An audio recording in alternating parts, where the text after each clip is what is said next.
Shalom, and welcome to another edition of The Truth Shall Make You Free. I'm your host, Elder Nathaniel, on my right, Deacon Asaph. Today's topic is sickness and health. But before we get to that topic, let's go to John 8, verse 32. John chapter 8, verse 32. And ye shall know the truth, and the truth shall make you free. So black man, black woman, Latin man, and Latin woman, if you want to be set free, if you want salvation, liberation, you must humble yourself as the Israelites and repent of your sins. So now, sickness and health. Where does it come from? What is the root of sickness? What is the root of health? Where does it come from? How do we attain it? Let's open up with Deuteronomy 28 and verse 15. Deuteronomy chapter 28, verse 15. But it shall come to pass, if thou wilt not hearken unto the voice of the Lord thy God, to observe and to do all his commandments and his statutes which I command thee this day, that all these curses shall come upon thee and overtake thee. So Moses was telling the Israelites, if you break the Most High's laws, all these curses that I'm about to explain, Moses says, is going to come upon you and overtake you. Let's jump down to the point. Let's go to verse 61. Verse 61. Also every sickness and every plague. Every sickness and every plague. That is not written in the book of this law. Stop. Every sickness and every plague which is not written in the book of this law, the Bible. Like what? Is AIDS written in here? No, not as AIDS. Cancer? No. Herpes? No. Gonorrhea? No. There's many sicknesses and many plagues. Diabetes? Not written in here. Read it again. Also every sickness and every plague which is not written in the book of this law, them will the Lord bring upon thee until thou be destroyed. Them will the Lord bring upon thee. Them will the Lord bring upon thee. See, a lot of you never learned this. You never understood that it is the one true God, the Lord of heaven and earth, that brings sickness and disease upon rebellious Israelites. Our people, we're the Israelites, and we are a very rebellious people. And the Most High prophesied, if you break my commandments, every sickness and every plague will I bring upon you. From there, let's go to Exodus chapter 4 and verse 11. Because then you get some that write us and call us. Many of you ask questions on the street. My son, my daughter, my mom may be deaf or may not be able to speak. Where does that come from? Exodus 4 and 11. Exodus chapter 4 verse 11. And the Lord said unto him, who hath made man's mouth? Who hath made man's mouth? Or who maketh the dumb, or deaf, or seeing of the blind? Wait, read it again. And the Lord said unto him, who made man's mouth? Or who maketh the dumb? Who makes the dumb? Or deaf? Or the deaf? Or seeing? Or the seeing? Or the blind? Or the blind? Have not I the Lord? Have not I the Lord? Have not I the Lord? What does that mean? It means he made the people dumb, can't speak. He made them blind, can't see, or deaf, cannot hear. It's the Lord of heaven and earth. Okay, from there. John chapter 5, verse 1. After this, there was a feast of the Jews, and Jesus went up to Jerusalem. Now there is at Jerusalem by the sheep market a pool which is called the Hebrew tongue Bethesda, having 5 porches. In these lay a great multitude of impotent folk. So there was a pool called Bethesda, and many Israelites laid around this pool. Some of them were very impotent. Go ahead. In these lay a great multitude of impotent folk, a blind, halt, withered, waiting for the moving of the water. Go ahead. For an angel went down at a certain season into the pool and troubled the water. Whosoever then first after the troubling of the water stepped in was made whole of whatsoever diseases he had. So now, what happened here? What's going on here? There was a custom, okay, where there was a pool of water. This water, the Most High would send an angel to trouble the water, okay? And whoever of all those Israelites got in first was healed of all diseases they may have had. Go ahead. And a certain man was there which had an infirmity 38 years. 38 years he had this plague, he had this sickness, he had this disease. Go ahead. When Jesus saw him lie and knew that he had been now a long time in that case, he said to him, wilt thou be made whole? So Christ asked this man, will you be made whole? Do you want to be healed of your sickness, of your disease? Go ahead. The impotent man answered him, Sir, I have no man. When the water is troubled... He said, I got nobody to put me in the water. Every time the angel comes down, every year, remember, once a year, every time the water is troubled by the angel, when the water is troubled to put me into the pool, but while I am coming, another steppeth down before me. He said, the second I'm about to get on, somebody goes, move, nigga, and jumps in the water and gets healed first.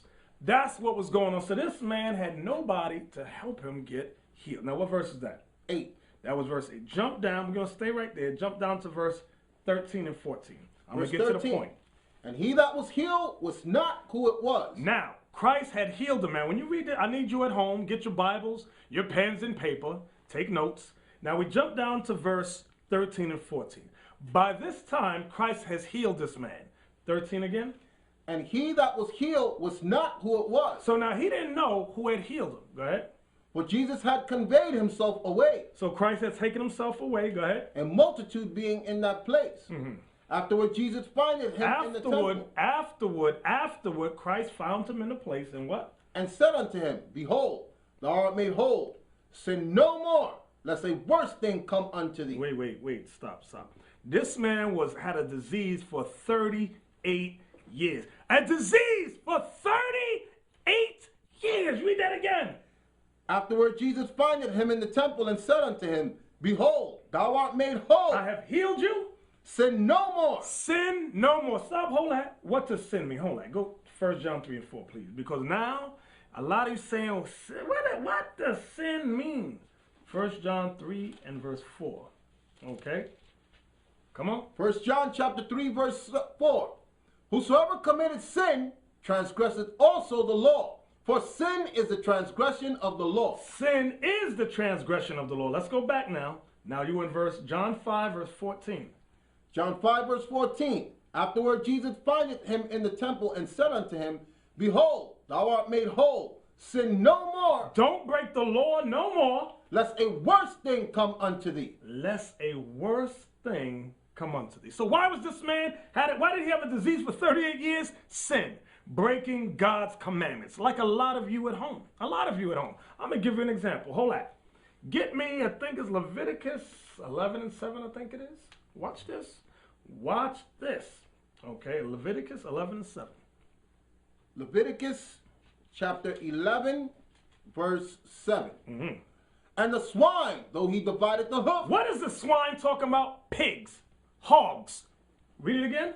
And the swine, though he divided the hoof. The swine divides the hoof, meaning he has a cloven hoof that has a split in it, like so. Go ahead. And be cloven-footed. He's cloven-footed because it's a hard hoof.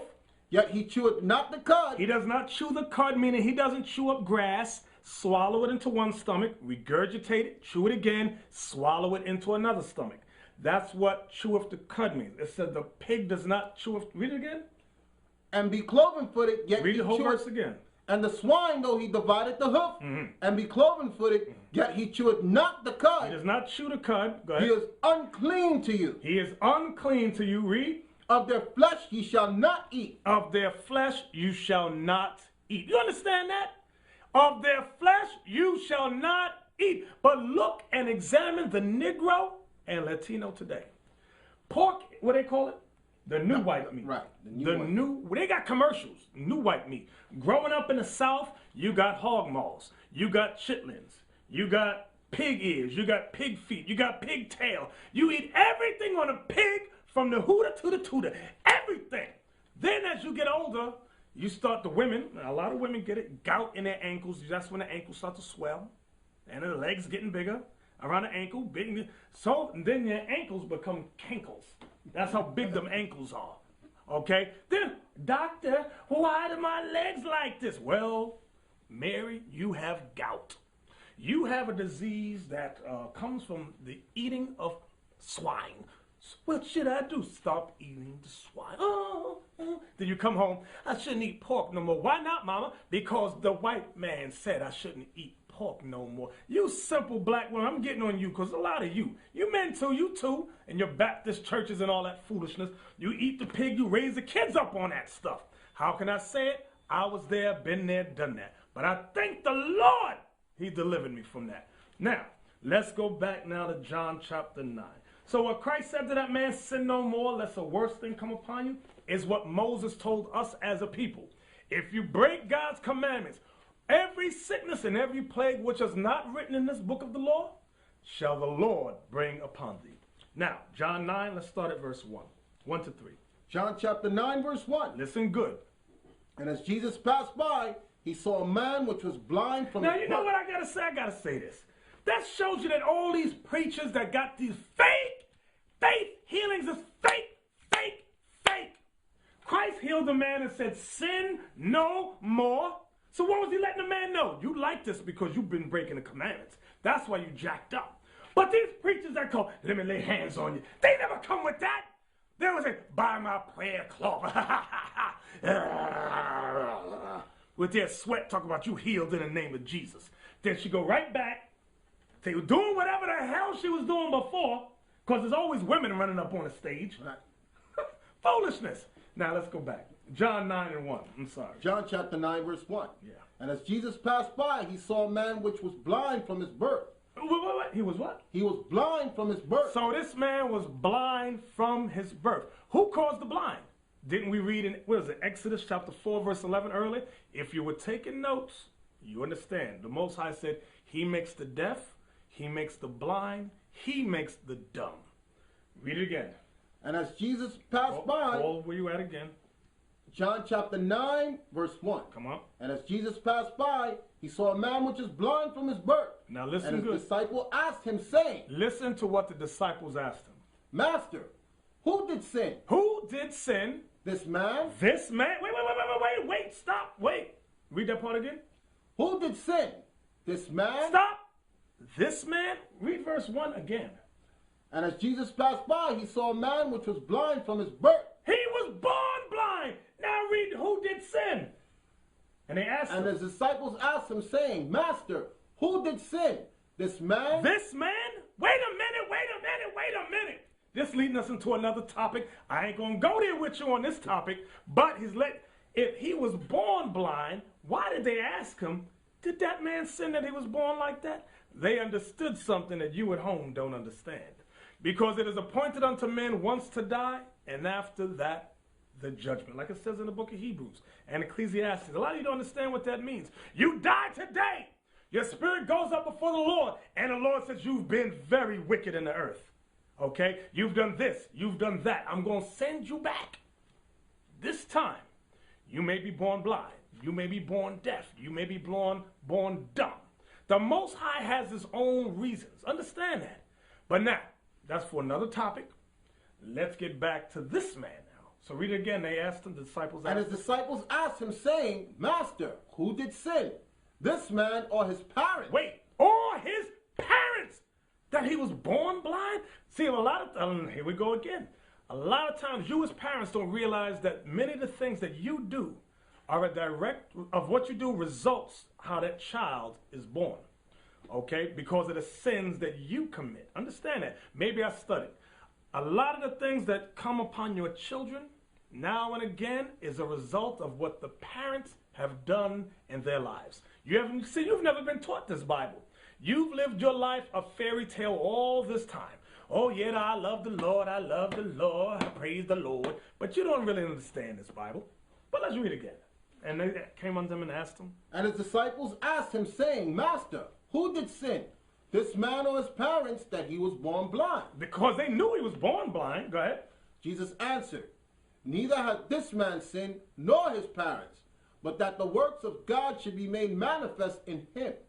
I must work the works of him that sent me. Stop. So Christ said, no, disciples. He said, this man did not sin. And no, it wasn't his parents. This man was born blind so that I could work the works of God. So now, but why didn't Christ say, you disciples is dumb? What do you mean? He said he was born that way. Christ and all the Israelites understood regeneration, understood that you come back in the world again and again. That's why when come judgment day, there going to be no mistakes. That baby that died this time at the age of 3 months, always been here many times. That's for another lesson, though. I'm not going to get off the point. So now, stay right there in that chapter. Jump down to verse 19. Verse 19. Now, when you read this, Christ had healed this blind, was born blind, right? Yep. Christ healed the blind man so that he could see. Now, let's get to verse 19. Watch this. And they asked them, saying, This is the Pharisees and them asked him, saying, Is this your son? Now, let me fill in the gap. The Pharisees, once the young man was here, he was 38 years old, he got healed. They said, call the man's parents. You his mom and daddy? They go, yes, we his mom and his daddy. They said, is this your son that was born blind? Read it again. And they asked them, saying, is this your son, who ye say was born blind? Watch this. How then doth he now see? How does he now see? Go ahead. His parents answered them and said, we know that this is our son. We know this is our son. And that he was born blind. And yeah, he was born blind.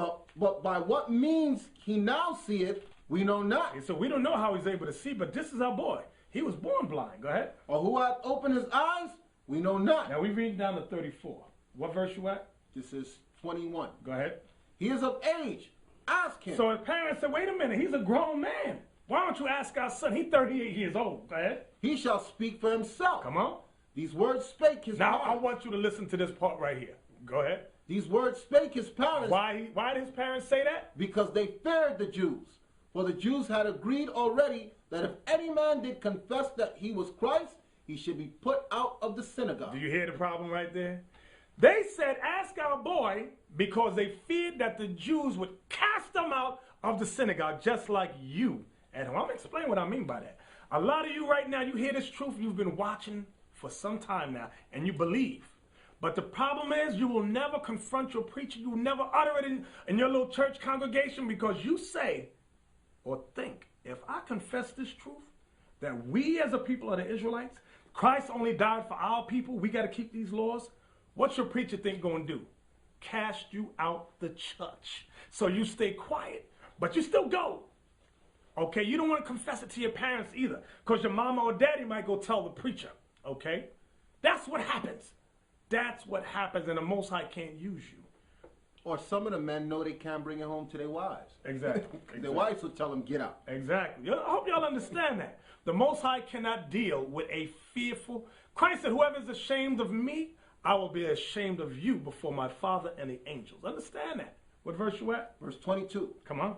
These words spake his parents because they feared the Jews. For the Jews had agreed already that if any man did confess that he was Christ, he should be put out of the synagogue. Therefore said his parents, he is of age, ask him. Watch. Then again called they the man that was blind, and said unto him, give God the praise. We know that this man is a sinner. They said, we know that Christ is a sinner. He answered and said, Now this is what the man that used to be blind answered and said. whether he be a sinner or no, I know not. Whether Christ was a sinner or not, I don't know.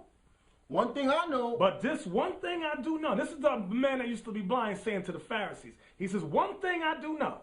That whereas I was blind, now I see. Come on. Then said they to him again, what did he to thee? What did he do to thee? How opened he thine eyes? He answered them, I have told you already. He said, I told you guys already. And you did not hear. You didn't hear what I said? You didn't understand? Go ahead. Wherefore would you hear it again? What you want to hear it again for? Will ye also be his disciples? You want to be his disciples too? Then they reviled him and said, Then they reviled him, meaning they hated him. They hated this man. And said, thou art his disciple. You his disciple. You the disciple of Christ. Go ahead. But we are Moses' disciples. But we Moses' disciple. You follow this Jesus guy. Ha! But we Moses' disciples. Go ahead. We know that God spake unto Moses. We know that God spake unto Moses. Like some of these Israelites that don't believe in Christ. That's what you say. You say and write letters to us and say, we know that God spoke to Moses. Go ahead. We know that God spake to Moses. As for this fellow. But for this guy, Christ, this guy, Jesus, this guy some of you call JC. We know not from whence he is. We don't know this cat. We don't know where he's from. Go ahead. The man answered and said unto them, why hearing is a marvelous thing. Now listen good. He said, my. Listen to how this man, he has sarcasm against the scribes. He says, my.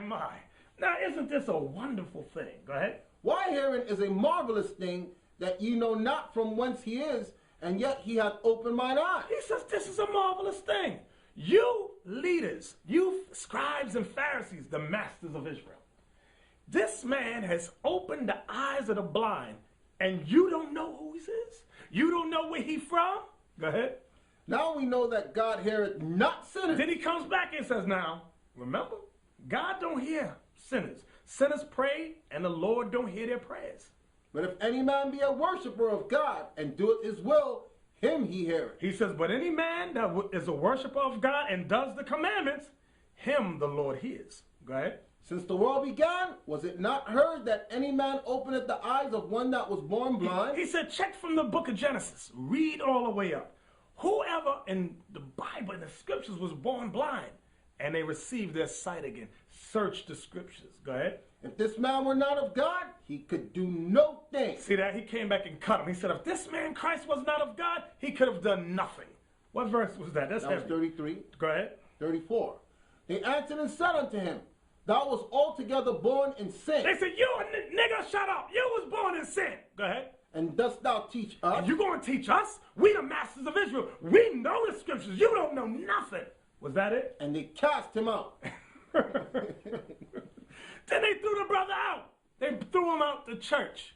Now, when you read on, Christ went to the man and told the man, come follow me. All praises to the Most High. That's how you brothers and sisters got to be resilient and understand that no matter what happens, don't worry about your wicked church membership. You might have 10,000 members. To hell with them if they can't repent. Leave them be and come serve the one true God. From there, Matthew chapter 9, we went 1 through 7. Matthew chapter 9, verse 1. And he entered into a ship and passed over and came into his own city. And behold, they brought to him a man sick of palsy, lying on a bed. So now this man had cerebral palsy. He was laying on a bed. Come on. And Jesus, seeing their faith, said unto the sick of palsy, Son, be of good cheer. Thy sins be forgiven. Ooh, wait, stop. Here we go again. This man has cerebral palsy. A lot of you see these what's his name? Jerry Lewis telethon, whatever it's called, for kids. And all these kids got cerebral palsy. Read it again so they understand. Son, be of good cheer. Thy sins be forgiven you. Why did this man have cerebral palsy? Because of sin. Because of breaking God's commandments. Understand that. So before you write us letters and all that, the Bible declares sin is the result of these sicknesses, of these diseases. Understand that. Sins they have done before, okay? Sins that may have been caused by the parent, even. Read it again from verse 2. And behold, they brought to him a man sick of palsy, lying on a bed. And Jesus, seeing their faith, said unto the sick of palsy, Son, be of good cheer. Thy sins be forgiven thee.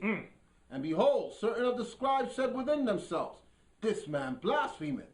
And Jesus, knowing their thoughts, said, Wherefore think ye evil in your heart? So they was thinking evil. They said, this man Christ is a blasphemer. Christ said, why do you think evil in your mind? Go ahead. So I'm showing you Christ could read spirits. You know how someone you can just tell what the nigga thinking. Oh, he looking at me like I'm the devil. I'm telling a man his sins is forgiven. He giving me that look. You know that look. Nigga, who you think you are? Go ahead. For whether it's easier to say... Now, what's easier to say, Christ says to them? For whether it's easy to say, thy sins be forgiven What's thee, easier to say? Your sins are forgiven you? or to say, arise and walk. Or arise and walk. Now, that's heavy there. Think about that. What's easier to say? Because if you say your sins be forgiven you, that means you are God on earth. Or if you say rise up and walk, you saying that you still saying you God and you got that power. You can't tell a dude with cerebral palsy stand up and walk. Everybody look at you like you crazy.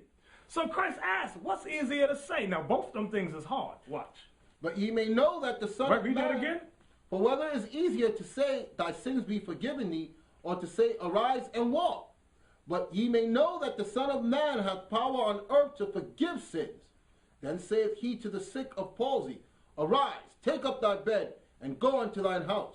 And he arose and departed to his house. So Christ could say both things. Why? Because he had the power. He's the master. He's the King of kings, the Lord of lords. All right, understand that. What verse was that? That's 7. Let's go to Ecclesiasticus in the Apocrypha. Ecclesiasticus chapter 30. Brothers, sisters, you need to get your Apocrypha. And like I always explain on many episodes, the Apocrypha was taken out of the original King James 1611 Bible. It used to be in there. But in the 1700s, the Protestant Christian whites took it out of the Bible. So now, Ecclesiasticus chapter 30, we want verse 14 to 17. Ecclesiasticus chapter 30, verse 14. Better is the poor being sound and strong. See, a lot of you struggle about your finances. You all upset about not having enough. Guess what? You're never going to have enough. Hold on. Get Baruch, chapter 3 and 8. I'm going to show you that. For always complaining and struggling about bill after bill. They got a thing on CNN that Soledad O'Brien did about the new slavery for the black man is called debt. Baruch chapter 3 verse 8. Behold, we are yet this day in our captivity. See, that's what a lot of you have forgotten. Read it again. Behold, we are yet this day in our captivity. A lot of you black men and black women have forgotten that you are yet this day in your captivity. You don't realize your ancestors was brought to this country to serve slavery? Now just because the yoke of iron is off your neck, you unlearned Negroes think you free. Read it again. Behold, we are yet this day in our captivity, where thou hast scattered us for a reproach and a curse. Nobody love you, Mr. Black Man. You were scattered here for a reproach and a curse. That's why they call you nigger. Eeny, meeny, miny, mo, catch a nigger by the toe. That's why whenever community you move around white people, they say real estate go down. Okay? That's why when you go to the bank, interest rate go up. You want to buy a house, the loan is more greater. Read it again. For a reproach and a curse. Read the whole verse again. Behold, we are yet this day in our captivity, where thou hast scattered us for a reproach and a curse, and to be subject to payment. What? Read that again. And to be subject to payment. Again. And to be subject to payment. Again. And to be subject to payment. And to be subject to payment. So what you talking about? You always got bills. The Bible says we are subject to payments. Understand the word of God. You ain't free, Negro. I don't care how rich you be. You ain't free. Let's go back to where we was at. In Ecclesiasticus. Call it in the chapter you asked. Ecclesiasticus chapter 30, verse 14. Better is the poor being sound and strong. Better is the poor being sound in sound mind and of good health in his body. Of constitution than a rich man. Than a rich man. That is afflicted in his body. That is afflicted in his body. Because you got some rich people that are body all jacked up. No, I'd rather stay poor. Come on. Health and good estate of body. Health and good estate of body. Are above all gold. Above all gold. So you brothers, see, you know what? When you look at the pictures of all our ancestors in slavery, I mean hard chattel slavery, they was all healthy. They was poor as hell. They had rags on. They had slop to eat. But they were of sound mind, okay? They were healthy, okay? You had master in the house, rich, sick as hell on the bed. Bring one of those slave babies in, let me put my feet on them to draw out the, what is it called? Draw the rheumatism out the body. That's what they was doing, okay? Because master was sick up in the house. Here come the dumb nigga. Master, we sick? No, nigga, we ain't sick. The devil's sick. Okay, where you at? Health and good estate of body are above all gold, and a strong body above infinite wealth. A strong body is above infinite wealth. What verse is that? That was 15. Go ahead, we're reading down to 17. Come on. There is no riches above a sound body. There's no riches above a sound body, a healthy body. Come on. And no joy above the joy of the heart. And there's no joy above the joy of the heart. Death is better than a bitter life of continual sickness. Ooh, read that again. Death is better than a bitter life of continual sickness. The Bible says death is better than a life of continual sickness. You know, and you know, I understand that because I had a relative, a cousin, who was born with diabetes. She was in the hospital every 2 months from youth all the way up. And she couldn't take it. She said, I can't have children. She said, I can't even get married. Every time I meet a man, I come back in the hospital for month after month. And it was terrible. Okay, all the relatives around her crying. She died, I think she was about 28. Okay, so I understand the scripture. Okay, I've seen it. Okay, read it again. Death is better than a bitter life of continual sickness. Then another relative who had cancer. Okay, when women get cancer in the breast and they got to go get what's that called? Chemotherapy. Right. And then the hair's falling out. Okay. Then I remember my cousin, she said, no, I'm not doing that no more. Now I'm in New York, she was down south. They said her breast got like a rock. She said the cancer just took all over her. She was rebellious as hell. I used to try to show the script. Nah, She used to party all the time. You remember that? Was it Jermaine Jackson? Party overtime, party all the Eddie time. Murphy. Eddie Murphy, that's it. Party, party, party. And I used to go to say, listen, cuz, you got to repent, get your life right. Nah, you do that Bible thing. I'm getting my groove on. I'm going to party. And the cancer just took her over. It just started growing everywhere. She said, I don't want chemo, because she had nice, beautiful hair. She said, no, I need my hair. But as a result, the breast started to get like a rock. She was sick every day upon day upon day. Read that verse again. Death is better than a bitter life of continual sickness. You hear what the word of God says? Death is better than a continual life of sickness, okay? What verse was that? That was 17. Now from there, let's go to Ecclesiastes chapter 38, okay? Ecclesiastes. See, when we go through these lessons, all right, so some of you sit at home and you go, oh, it's easy for them to say they ain't been through nothing. Oh, no, we've been through a lot, okay? I can tell you many life experiences, things I've gone through, things I've seen, and that helps us become better teachers, better instructors, okay? Because we've been there. Ecclesiastes 38, we want verse 13 to 15. Ecclesiastes chapter 38. I'm sorry, 38, 1 through 4. I'm sorry, 1 through 4. Ecclesiastes chapter 38, verse 1. Honor a physician with the honor due unto him. Honor a physician with the honor due unto him. Come on. For the uses which ye may have of him. For the uses which ye may have of him. Come on. For the Lord hath created him. The Lord hath created the physician. Now, understand this was talking about the Israelite physicians, but I have to bring it up to today because there's some of us who refuse to go to the doctor. Oh, no, Ma, I'm just going to drink some bitter herb and tea. You crazy. Or smoke weed. Or smoke weed. And weed going to heal him. Go ahead. For of the Most High cometh healing. For who? For of the Most High cometh healing. See, regardless of the physician you got, your doctor, the Bible declares it's the Most High that really does the healing. Go ahead. For of the Most High cometh healing, and he shall receive honor of the king. Mm-hmm. The skill of the physician shall lift up his head, and in the sight of great men he shall be in admiration. What verse are you at? 3. Go ahead. The Lord hath created medicines out of the earth. The Lord hath created medicines out of the earth, like many of the herbs that grow. That's where the healing begins. The Most High is the one that does it ultimately, but he gives herbs to help man. Go ahead. The Lord hath created medicines out of the earth, and he that is wise will not abhor them. He that is wise will not hate them. What verse is that? That was 4. Now, jump down to verse 9. Stay right there. Jump. Verse 9. My son, in thy sickness be not negligent, but pray unto the Lord, and he will make thee whole. You hear that? My son, in your sickness, don't be negligent, but pray unto the Lord, and he will what? Make thee whole. The Most High will bring forth the healing. Now watch this. Hold on. We're coming right back here, but I want you to go to the book of Psalms. Psalms 103, 103rd Psalm, okay? I just want to jump back and forth just for a moment, precept upon precept, line upon line. Psalms 103, we want verse 2 and 3. Psalms 103, verse 2.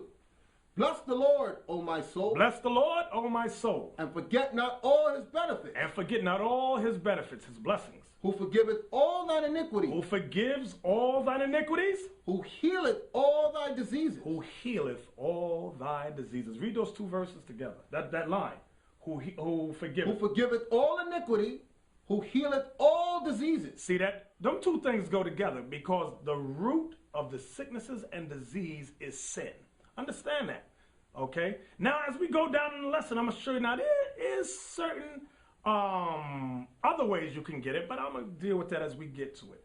Jump down, stay right there. Jump down to verse 18. Verse 18. To such as keep his covenant, and to those that remember his commandments to do them. The Lord hath prepared his throne in his heavens, and his kingdom ruleth over all. So now the Most High brings forth healing to those that remember his covenant. From there, let's go back now. Let's go back. Let's go back to Ecclesiastes chapter 38, and we want verse 9 through 12 again. Ecclesiastes chapter 38, verse 9. Listen good. My son, in thy sickness be not negligent, but pray unto the Lord, and he will make thee whole. So brothers and sisters, one of the main things we as a people need to start doing, humble ourselves and pray. Come on. Leave off from sin. What? Leave off from sin. Why does it say leave off from sin? Because 9 times out of 10, the root of the sickness is sin, is breaking God's commandments. Come on. Leave off from sin, And order thine hands aright. And order your hands aright. Do what the Bible says. Read. And cleanse thy heart from all wickedness. And cleanse your mind from all wickedness. Ask the brother, ask the sister who has herpes simplex 25, herpes simplex 19 and 15. Where'd it come from? Hold that. Hebrews 13 and 4, please. I'm going to show you. I'm going to show you right now. Hebrews 13 and 4. Hebrews chapter 13, verse 4. Marriage is honorable in all. Because you got some brothers, some sisters, oh no, I don't want to get married. And the bed undefiled. But whoremonger. I want to live my life as a whoremonger. Booty call here, booty call there. And adultery. And adultery, that's that brother, sister married, creeping out at night. God will judge. Who? God will judge. Now, how do you think one of the ways God judges you is called herpes, is called AIDS, is called gonorrhea, is called crabs. Brother, why are you scratching?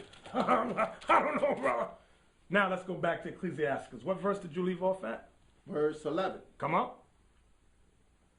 Give a sweet savor and a memorial of fine flour. Meaning a sacrifice. Now, we understand. We no longer give this memorial of a sacrifice, fine flour, because Christ took the place of the sacrifice.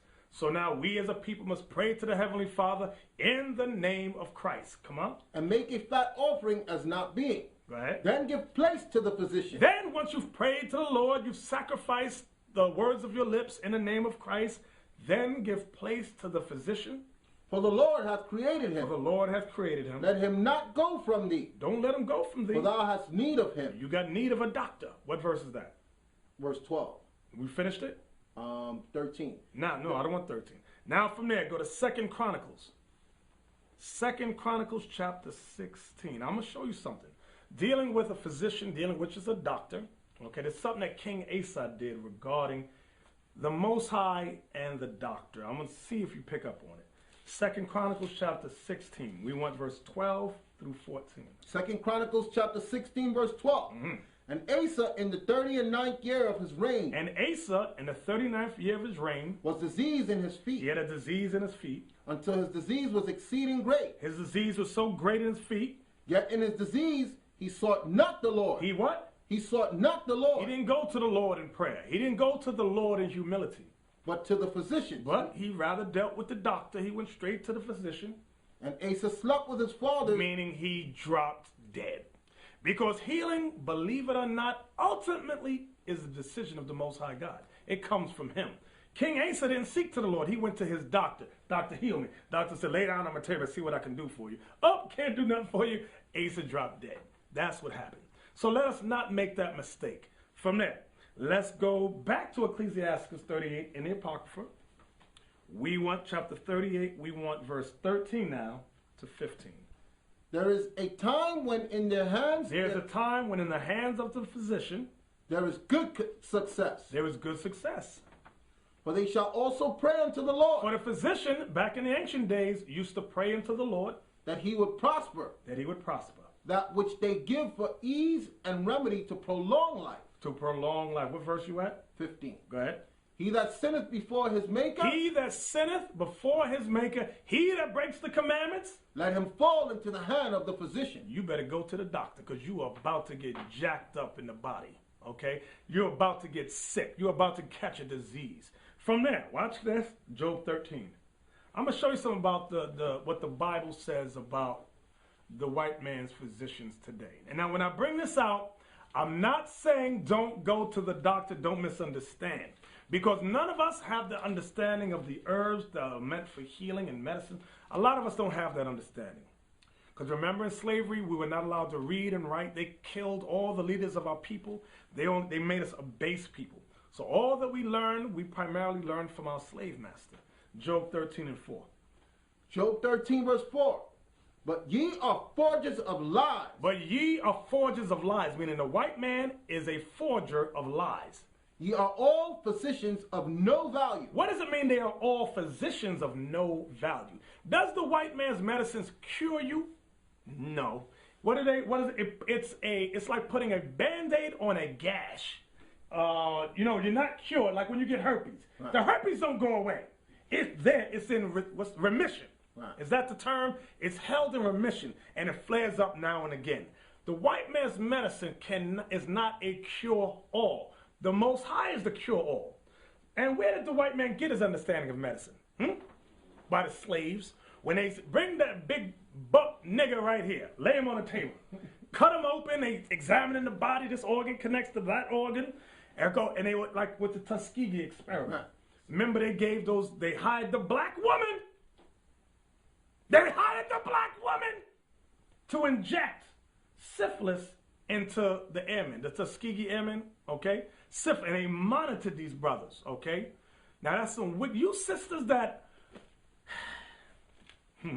you black women that will sell out your people, that will destroy your people for $1 because the white man who you love, there's going to be a heavy judgment for you, a heavy judgment for you.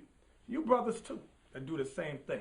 So now, not only with the Tuskegee experiment, there were other cases where the white man did very vicious experiments in injecting sicknesses and diseases into our people and would monitor us and see how long we could live, how long we could survive, okay? That's what they did, okay? Let's go back now. Ecclesiasticus chapter 38, verse 18. Come on. For of heaviness cometh death. Now, I want you all to understand this about death, okay? A lot sickness also. Now, we went over sin, okay? We went over sin. Sin as a result, sin can result into sickness and disease. Now, it goes into, when you read down in this chapter, it goes into those who have died. And then, you know, when somebody dies in your family, sometimes you are overcome with grief, with remorse, and it leads to spiritual and mental depression. Read it again. For of heaviness cometh death. For of heaviness, meaning depression, sorrow, comes death. Go ahead. And the heaviness of the heart breaketh strength. What does it mean? The heaviness of the heart breaketh strength.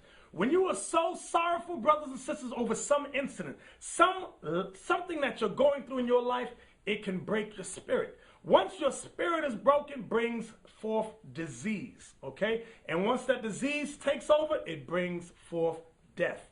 There is a cause and effect. So sorrow can lead to sickness and disease also. The Most High allows that to go down. So read it again. What verse is that? 18? 18. We went 18 through 21. For of heaviness cometh death, and the heaviness of heart breaketh strength. In affliction also sorrow remaineth. In affliction also sorrow remaineth. And the life of the poor is the curse of the heart. And the life of the poor is the curse of the heart. What verse is that? Verse 20 now. Go ahead. Take no heaviness to heart. Read that again. Take no heaviness to heart. Take no sorrow to your mind. You see something that's about to make you sorrowful? Read it again. Take no heaviness to heart. Go ahead. Drive it away. Drive it what? Drive it away. Drive it away. Drive it away. Drive it away from you. Because that sorrow, once it takes hold in you, it can take hold so hard you can't come out of that state of depression. And it's going to lead to sickness and disease and ultimately death. Read. And remember the last end. Remember the last end is death if you take hold on that sorrow. What verse was that? Verse 20. Go ahead. Forget it not, for there is no turning again. Thou shalt not do him good, but hurt thyself. The one that died that you're crying for, you crying and crying, you can't do that man or that woman, your child, your mother, your father, any good, but what? Forget it not, for there is no turning again. Thou shalt not do him good. Thou shalt not do him good, meaning he that died. But hurt thyself. See that? But you're going to hurt yourself. Because he's already dead. He or she is already dead. The baby's dead already. But if you sorrow too much, you're going to hurt yourself. What verse was that? That was 21. Now, from there, go to chapter 30. I'm going back and forth. Ecclesiasticus chapter 30. And we want verse 21 to 25. All right? Ecclesiasticus chapter 30. Verse 21. Give not over thy mind to heaviness. What? Read it. Give not over thy mind to heaviness. Don't give your mind over to heaviness, meaning sorrow, meaning depression. Come on. And afflict not thyself in thine own counsel. And afflict not thyself in thine own counsel. Because you know how Satan do you. That person, your brother, your sister, fell into that calamity because of you. And you sit there and in your sorrow go, if, the dangerous word in the midst of sorrow, if I had only said, if I had only did, if, there's no if in the realm of the Most High God. It's either you did or you didn't. Now let's move on. Read it again. Give not over thy mind to heaviness, and afflict not thyself in thine own counsel. Come on. The gladness of the heart is a life of man. The gladness of the heart is the life of man. And what are we to be glad in? We are to be glad in the word of God. We are to be glad in the promises. When our forefathers was in chattel slavery, in the tobacco field, in the cotton field, what were they saying? Swing low, sweet chariot, coming for to carry me home. Meaning take me back to the promised land. That gave them joy. That helped them go on. Read it again. The gladness of the heart is the life of man, and the joyfulness of a man prolongeth his days. Read it again. The gladness of the heart is the life of a man, and the joyfulness of a man prolongeth his days. And the joyfulness of a man, what? Prolongeth his days. Prolongeth his days. What verse is that? 22. Go ahead. Love thine own soul and comfort thy heart. You see that? Love your own soul and comfort your mind. You, brother, that's why Christ said, love your neighbor as what? As you love yourself. That's a very important factor. Okay? A lot of you, there's so much black on black crime. Why? Because we as a people hate one another. Why? Because we can't stand ourselves. Read that part again. What? Call a verse. Ecclesiasticus chapter 30, verse 23. Love thine own soul. Love your own soul. And comfort thy heart. You got to comfort your heart. Comfort your mind. Why does it say comfort your own soul? Why? Because a lot of times, brothers and mainly sisters, you always looking around for Mr. Feel Good, Mr. Do Me Right. You better do yourself right. You better love the Lord your God and love yourself. As you repentant, you got so much to live for, so much to be joyful for. Okay? And when you got that joy, other people see it. They say, yo, that sister, she's, oh man, not only she's beautiful, she's always happy. I need to be with a sister like that. Pleasure to be around. She'll be a pleasure. That's the opposite of that brother that got that nagging wife who complains day after day. Oh no, nigga, you left your socks on the floor. You don't want to be around a woman like that. You want to be around that joyful spirit that when you down and out, you just coming near her. Cheers your soul, cheers your spirit. Come on, what verse you at? 23. Come on. Love thine own soul and comfort thy heart. Remove sorrow far from thee. For sorrow that killed many. Wait, read that again. For sorrow had killed many. Read that again. For sorrow had killed many. For sorrow has killed many. See, now you got to understand there's a progressive state. You just don't get sad and drop dead. It don't happen like that. You get sad and sorrowful, and all of a sudden, sickness starts to creep in. Sickness starts to creep in, then disease, and then death. That's how it works. Come on. What verse you at? Verse 23. For sorrow hath killed many, and there is no profit therein. Come on. Envy and wrath shorten the life. Ooh, now that's heavy right there. I want the black woman to hear that. Envy and wrath shorteneth the life. Envy, which is jealousy, and wrath, meaning anger, shortens your life. Why do I want that for you sisters? Because you always looking after the Joneses. You want to look what Tanisha got. How come we ain't got a new car? Well, baby, because we can't afford a Bentley. We can only afford this hoopty right here. Nah, nigga, you better go out and get a third job and a fourth job and get me that Bentley. Then the brother goes out and gets the Bentley. Now he's worried about the car note, the car payments. He can't make it. He's like, oh, he's stressed every night. Read that again. Envy and wrath. Envy and wrath shorten the life. Envy, jealousy, and anger will shorten your life. Understand that, brothers and sisters. Come on. And carefulness bringeth age before the time. Wait, read that again. And carefulness. And carefulness meaning worry.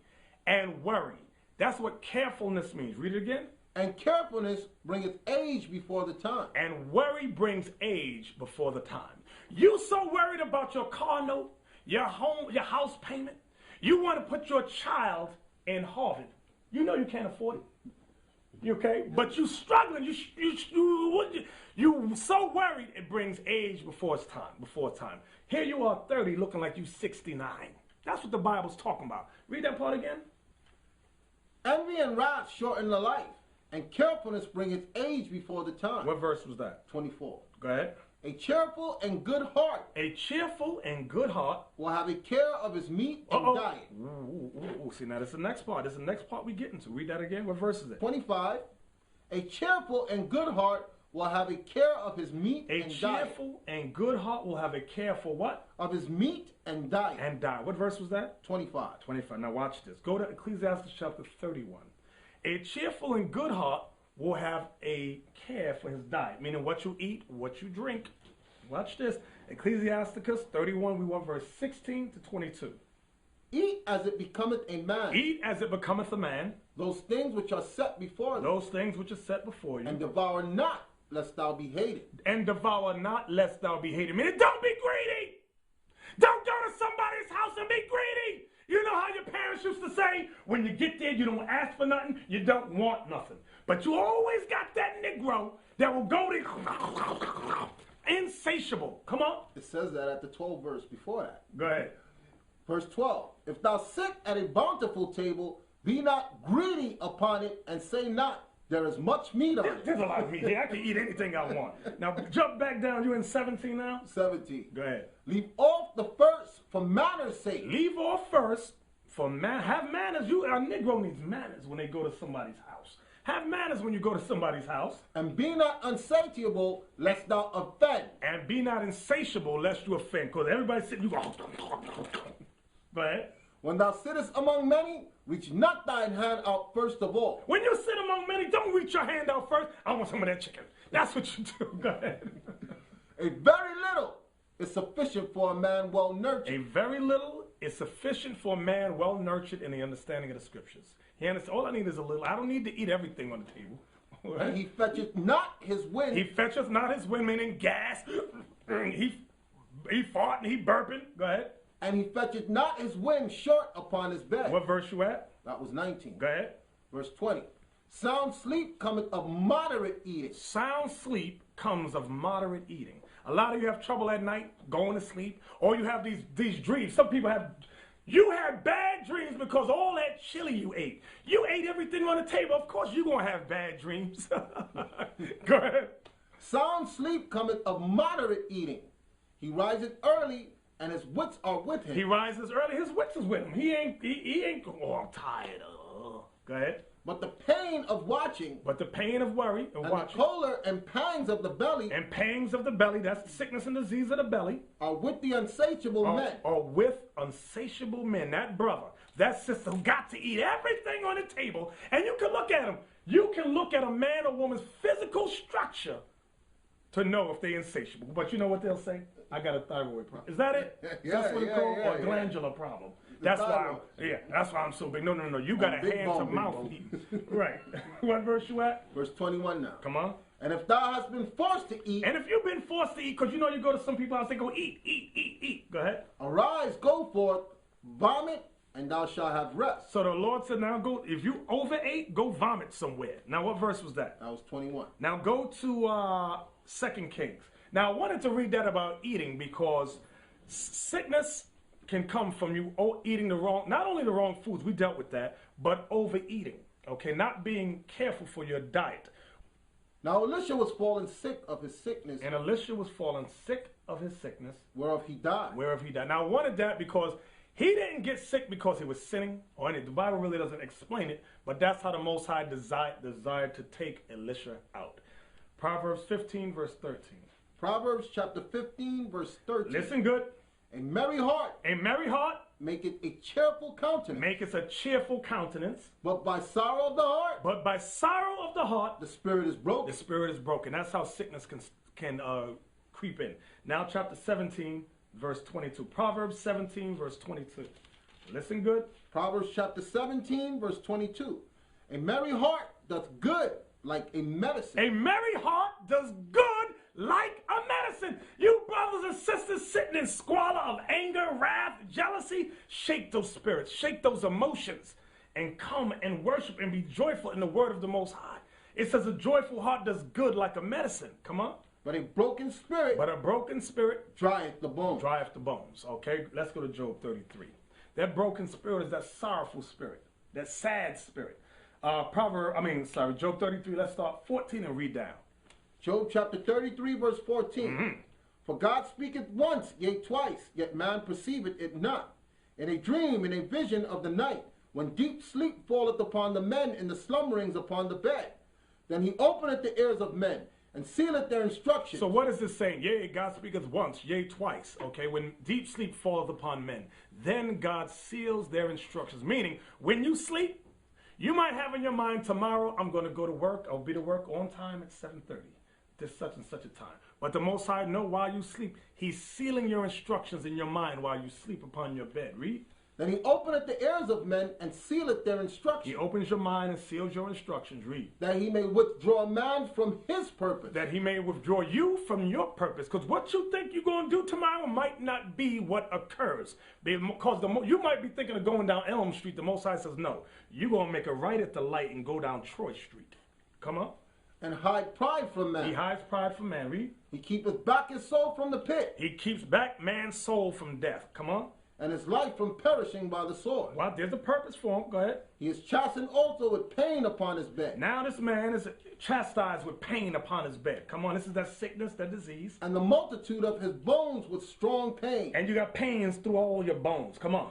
So that his life abhorreth bread. Your life abhors bread. You can't even eat. You so sick. Come on. And his soul dainty meat. And his soul can't even eat dainty meat. Read. His flesh is consumed away. Your flesh is being consumed. Come on. That it cannot be seen. Come on. And his bones that were not seen stick out. Now your bones are sticking out. Come on. Yea, his soul draweth near unto the grave. Your soul is drawing near to the grave because the Most High is plaguing you with sickness. He's plaguing you with disease. Come on. And his life to the destroyer. Come on. If there be a messenger with him. If there be a messenger with him. An interpreter. An interpreter of what? A messenger and interpreter of the Bible, of the scriptures, meaning a prophet, meaning a teacher. Go ahead. One among 1,000. Which is one among 1,000. See, all brothers, see, all Israel don't have that gift. The Most High has certain chosen and elect men. Read. One among 1,000. One brother, you brothers that believe this, that's studying, you are one among 1,000. Read. To show unto man his uprightness. Your job is to show unto man his uprightness. Why we as a people went into slavery. What is required of us? How do we repent? How do we attain salvation? Come on. Then he is gracious unto him and saith, deliver him from going down to the pit. I have found a ransom. What is the ransom? Christ. Because you, brother, as that one among 1,000, you have instructed that sick brother in the ways of Christ. And the brother has repented now. Come on. His flesh shall be fresher than a child's. He shall return to the days of his youth. He shall pray unto God, and he will be favorable unto him.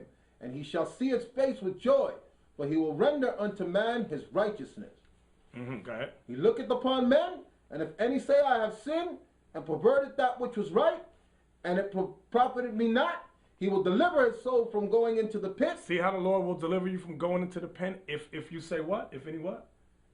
He looketh upon men, and if any man say, I have sinned, and perverted that which was right. That's what the Lord wants you to say, that you have perverted that which is right, okay? So brothers and sisters, I'm going to end it there. Now remember, we need your help. We need your financial support.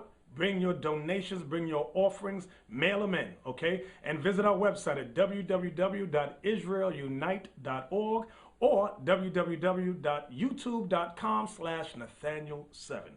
And with that, brothers and sisters, we say shalom. Shalom, Israel.